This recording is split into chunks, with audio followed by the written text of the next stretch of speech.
What's up, guys? Jason here by my channel. Tonight, I've been doing a review for Friday Smackdown. So let's get to it then. The show kicks off with Paul Heyman. WWE Wrestling on ESPN video package shown, and when it wraps up, we see the face and immediately hear the familiar voice of the Oracle, Paul Heyman. He has a question for the Orlando crowd. So, what do you want to talk about? Heyman continues. Do you want to talk about the real world heavy champion, Seth Rollins? The crowd boos. So Heyman starts to change the subject when the crowd chants OTC. Paul says he would love to talk about Roman Reigns. And he continues and says, but it's disrespectful to talk about the injured when he got stretched out of Paris by Bronson Reed. Shall we talk about the dog who will main event WrestleMania for 5 to 10 years? Braun Breaker, or should we talk about the conspiracy theories and the rumors surrounding Brock Lesnar?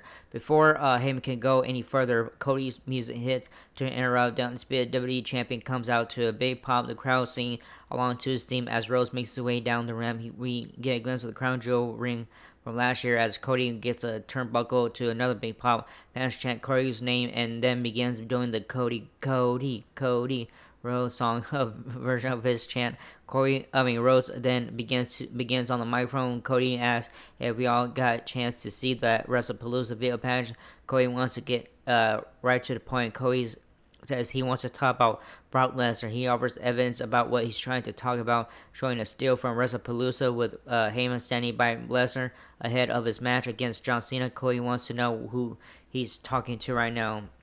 He asks if he's talking to the Oracle, the Wiseman, or the Advocate. Heyman says Cody is talking to the GOAT. Nice. He says, and as the greatest of all time, he respects that Cody is asking him about Brock Lesnar. Cody and everyone else knows that when Brock Lesnar is here, everyone is in danger. That's true.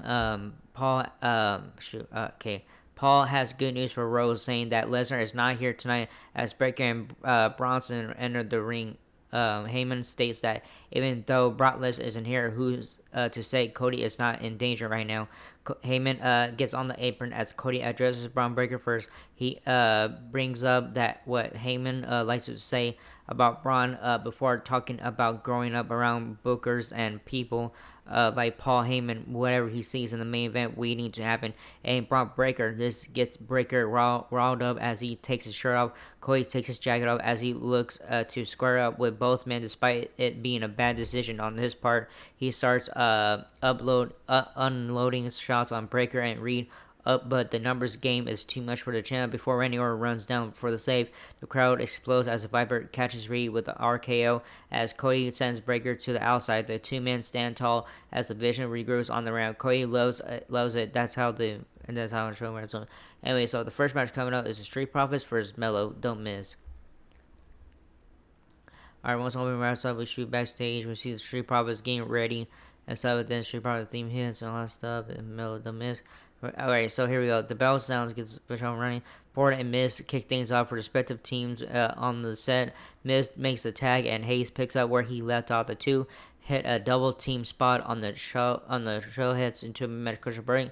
When the show returns, we see Miz get the advantage on Ford. A DT leading to a 2 count before Montez kicks out. There's an opening for Hayes to get a leg drop on Ford, allowing Miz to pick up another near fall. And a process, Ford manages to fight back, but Hayes gets the tag to take Dawkins off the apron and isolate Ford. Dawkins is held back by the ref as Hayes sends Ford to the corner for more damage. Ford gets a couple shots and before reaching over for a tag, but Ancho gets pulled off the apron by Miz. Hayes hits the first 40 on Ford before going up top, but Miz tags himself in. This leads to some arguing between them, and this allows Dawkins to get the tag. He takes Miz down with a flurry off offense before tagging Ford back in for a frog splash and the win. We get a replay of the finish, and then the Profits having their celebration cut short as they stare down the White Six who arrive at the competition station. So winners and new #1 contenders for WWE Tag Team titles, the Street Profits. Alright, then we see 17 about Kira when Jerry Cargo talking about that if she wins, she will face her at Crown Jewel. Second match come as Gilia whatever and Keanu James versus Mitchin and B-Fab.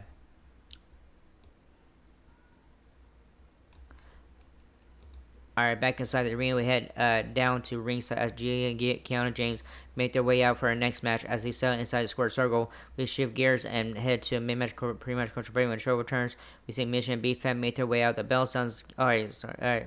And the bell, get this bell going and kicking things up for respective teams. On the onset, are James and B-Fab out of nowhere. Keanu attacks Mission on the apron. She then goes for after B-Fab, who takes her to the mat for a 2 count. The tag is made to Mission and the pair double team James before Mission covers for a 2 count. Mission taunts who before attacking James some more, but Keanu breaks free for a tag to the Women's United States Champion. Gia tosses Mission around the round before landing a stomp. From there, Mission manages to turn things around until Gia leaves the ring, taking a short breather with Keanu's help before B-Fab goes on the attack. Mission comes running out well before Gia sends her over the commentary table. Juliet starts to celebrate before Mission makes her way onto the table, charging at the channel with a dropkick off the table and to the floor. On that note, show true gears to the match commercial break as the women's tag milk continues. The show returns. We see James and B-Fab working some corner work for James. From James. I'm sorry. Then she tags out Juliet to heads up top as James boots B-Fab and then Juliet with a top rope dropkick for a 2 count. James back in and punches away at B-Fab. B-Fab with a slow motion escape from firearms carry position. Then she cheap shots Juliet sort of side kick from B-Fab to James and tags in Mission. Mission gets to run wild for a bit with the kicks and then a tornado DT to James and Juliet breaks the pin. Juliet and B-Fab square up. B-Fab lands a pump kick, then James with a super kick to B-Fab. James and Mitchell trade strikes. Headbutt from Mitchell, then eats defeat, but Gia tags in and hits a knee and then a Northern Lights bomb to Mitchell to win. To winners, Julian and Keanu James. Then we see after that we see match with Chart Fair, Alexa Bliss, so Ruka and Zaria and stuff. So talk about that tag and stuff. So anyways, we have a segment coming up with Drew McIntyre. So here's gonna quick commercial break when the show returns to video package from 20 minutes. Alright, so we see Drew is already in the ring, came back from ringside. Alright, he has a mark. Oh shit, come on, stupid thing. He has my advantage. He dresses the history he has with the building. He came back to WWE in 2017 at Takeover in this building. He won his second WWE Championship in front of a bunch of screens, and it should have been where he stands as the WWE Champion. Now, after WrestlePalooza, Scottish Psychopath talks about the fact he should have had the match won, talking about the issue of the referee, before ultimately saying he forgives Ryan Tran for it. He doesn't blame the ref. He blames Cody Rhodes. Drew is interrupted by Nick Aldis with the SmackDown GM telling McIntyre not to make excuses. McIntyre says he doesn't know where the boot Drew has came from because the WWE medical team didn't give it to him. Drew says it might as well be Cody Rhodes' medical team, but Nick refuses to deal with Drew's talk about corruption. McIntyre insists he's a champion without a championship, but before he can get any further, Jacob Fatu's music hits as the Samoan werewolf makes his way down between the two before Jacob grabs a mic for McIntyre with Fatu telling Drew to shut up and stop bitching. He gives out to McIntyre about his whining before telling him to sit down, and Drew asks who Jacob thinks he is. Drew says if he wasn't hurt right now. Jacob interrupts to say that he is all gas, no brakes with it. Drew responds with this Glasgow Kiss headbutt.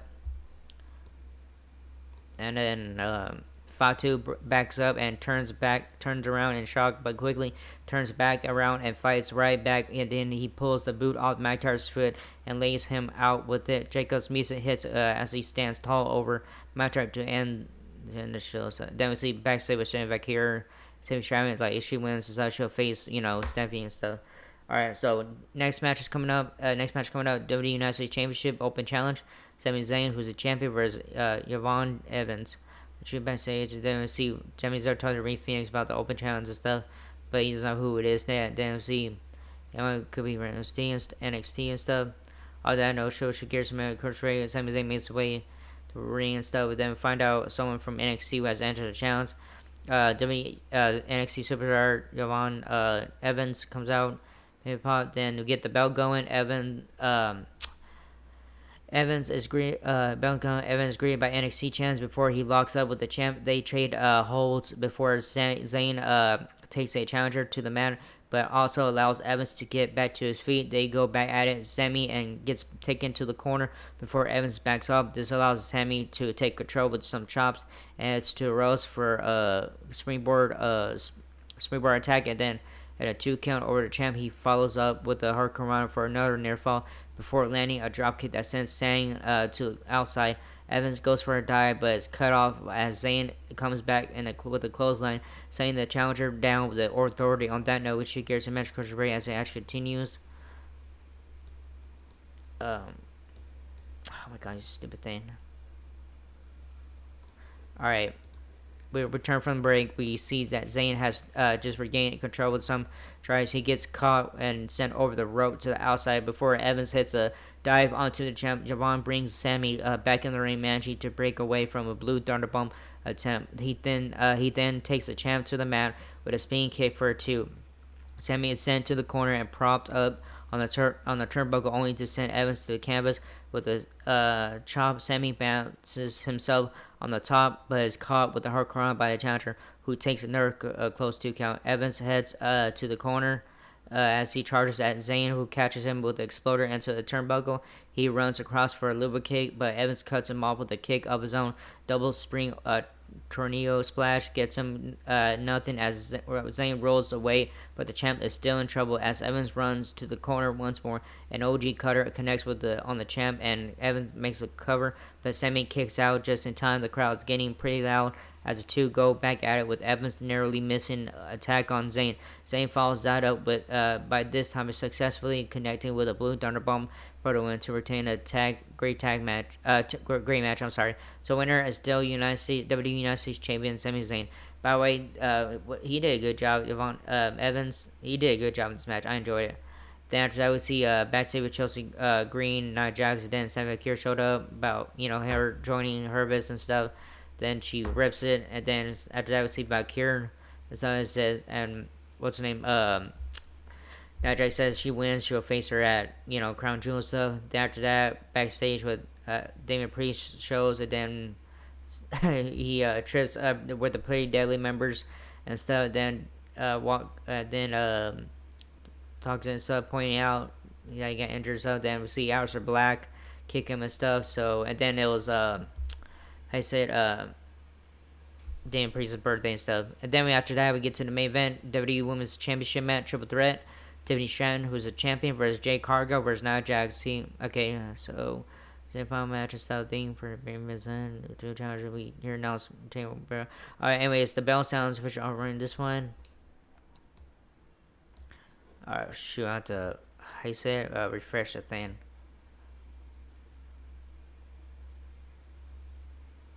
Alright guys, give me a couple seconds here.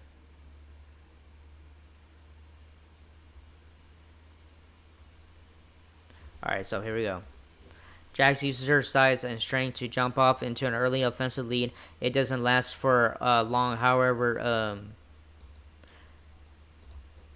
I'm sorry guys. However, as the champion quickly fires up an offense and takes over control of the action after knocking down Jax, Stratton yells to the crowd, "What time is it?" As we head to match coach break, as when the show returns, we'll see more backfire action. The finish of this one sees Stratton keeps her undefeated streak alive, pulling off the win to ensure Tiffany time will be live when WWE heads down under for the WWE Crown Jewel per her opponent for the show. Sammy Bakira scores off with her in the ring after match wraps up as Stratton raises her WWE Women's title in the air. Bakira stands in front of her and does the same with her newly won WWE Women's World title. The two will meet for the WWE Women's Crown Jewel Championship at WWE Crown Jewel per next month, and that's how it shows. So winner is still WWE Women's Champion Tiffany Stratton. Man, Jane Cargill was busted open thanks to Nia Jax and stuff with that steel steps and stuff. Man, it's crazy. So anyways, that was a good show tonight and stuff. The one that was really good was Sami Zayn versus Yvonne Evans. I hope I said that first name right. I hope I said it right. But anyways, that was a good match. I enjoyed it. Can't wait to see him in the future on the main roster and stuff. So yeah. So, anyways, that was this first video. Hope you like it. Not weird stuff. So, let's go hit the button, leave a comment. If you guys want to leave a comment stuff, you guys don't want to leave a comment. I don't care what you guys do. And that was it. I'll see you guys Monday night after Monday Night Raw. All right, laters.